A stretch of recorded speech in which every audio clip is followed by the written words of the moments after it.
อาสาธุเจริญพรญาติโยมยามแดงเมื่อนี้เมื่อนี้หมอกหนาเป็นพิเศษเนาะเพิ่งหมอกหรือว่าควันไผ่ไม้ป่ากับผมแต่ว่าเป็นหมอก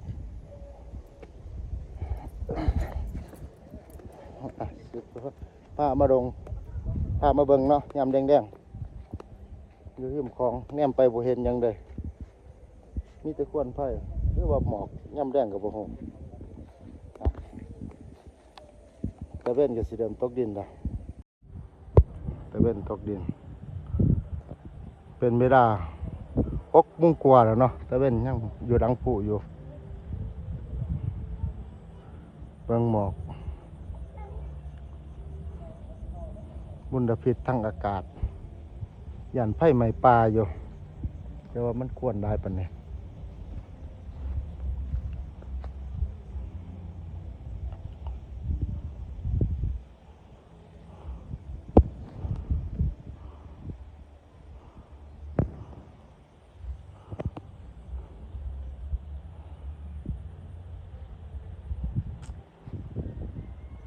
นี่ก็เป็นภาพบรรยากาศยามแดงๆ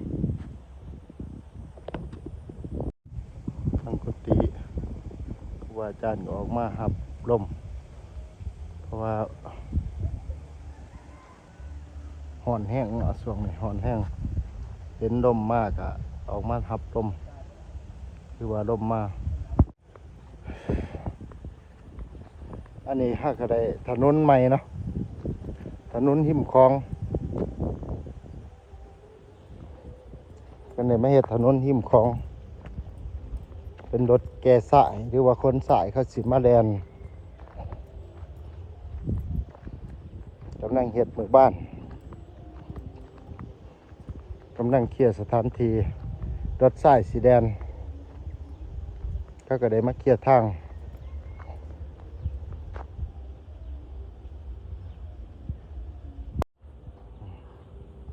เดินไปเอาทราย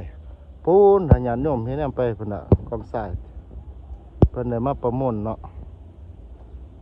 แต่ละปีเพิ่นสิมาประมวลเอาทรายได้ยินแต่เสียงรถได้ข่าวว่าไผ่ใหม่ผู้ซักเมื่อวานนี่เพิ่นนายบ้านเพิ่นก็ได้ระดมออกต้นญาติโยมออกมาช่วยรับไผ่บ่ฮู้ว่ารับดอกบ่เป็นกำลังใจให้พี่น้องโยมพ่อโยมแม่เนาะโยมพี่โยมน้องรับไผ่เนาะให้ได้สำเร็จบ่ให้มันดามไป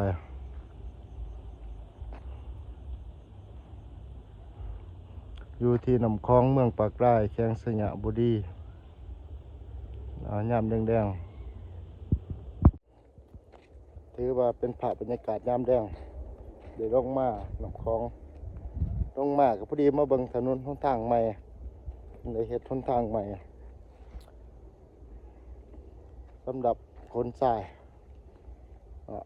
เศษทรายหนาฝนเพราะว่าทางในบ้านขึ้นบ่ได้เลยญาติโยมเพราะว่าเพิ่นได้ทางในบ้านเพิ่นได้เทคอนกรีตเนาะเพิ่นบ่ให้หยุดรถใหญ่เที่ยวรถนักเพิ่นบ่ให้เที่ยวให้แต่รถน้อยเที่ยวก็เป็นอันดีเนาะแก่บ้านที่ว่าบ่ให้รถใหญ่บ่ให้รถนักเที่ยวถนนหนทางมันก็สิบ่ได้เพพังใบ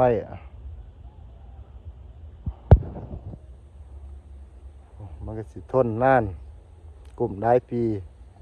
หลายผ่านหลายปีเมื่อนี้ก็บ่มีคลิปหลายเนาะก็เลยมาถ่ายให้ FC ญาติโยมเลยเบิ่งภาพบรรยากาศยามแดงๆยิ้มของ